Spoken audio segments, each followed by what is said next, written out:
Good morning.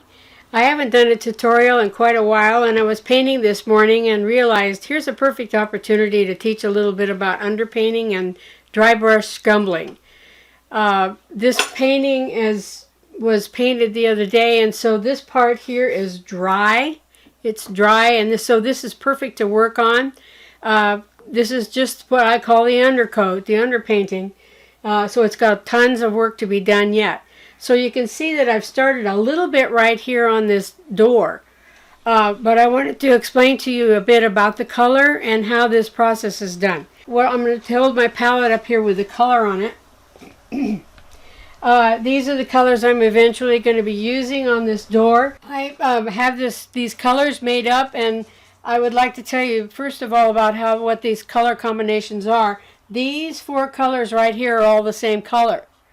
All the same color combinations, but different portions. So these four colors are white, burnt umber, and yellow ochre.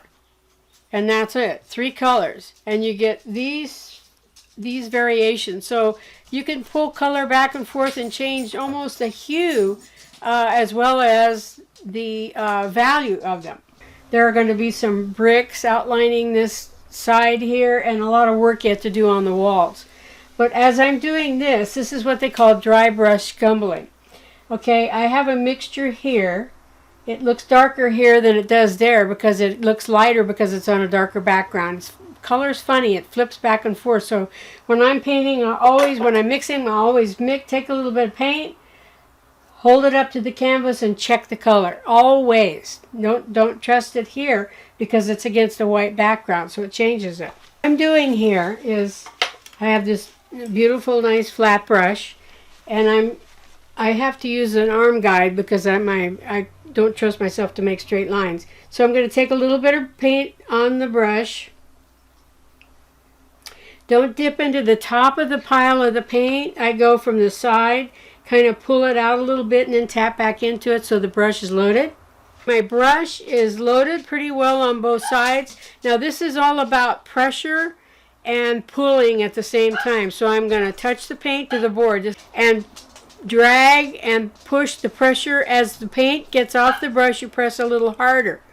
Don't press real hard in the beginning because it'll all come off in one place. But you can feel the paint as it leaves the brush. So because I have this arch at the top, I have to turn my brush to match that arch. I'm going to touch my brush. Actually, this is pretty loaded on this side, so I'm going to use the other side to start off with to match the arch on the door. Okay, so I've got that part. So when you start dragging down, you have to move your brush so it's flat. So I've touched it. I'm going to turn it and start dragging. Notice as I paint, I leave a little crack in between. That's the board. That's the value of underpainting. Also, you see some of the dark coming through. Now the paint's just coming off nicely.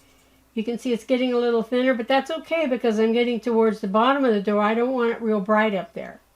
So I turn my brush, try to avoid what I was just tempted to do, that stroking. I'm going to go up and get a little bit more paint. Try to avoid stroking because you're losing your underpainting. See those rich dark tones coming through? You want that. So what I'm going to do here is I'm going to start at her arm and go up.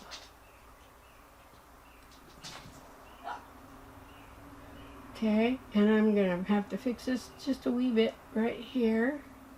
If you paint into the arm, that's okay. We can always go back and fix that when we paint the arm. Just what I did on the other side. Again, you have to turn your brush and drag down. Turn it over when the paint goes. You have a new supply. Go all the way down. Okay, so that's how that's done. The undercoat is beautiful because it antiques the wood naturally, and then you leave the little dark spots in between for the cracks. Thank you. I hope this was helpful.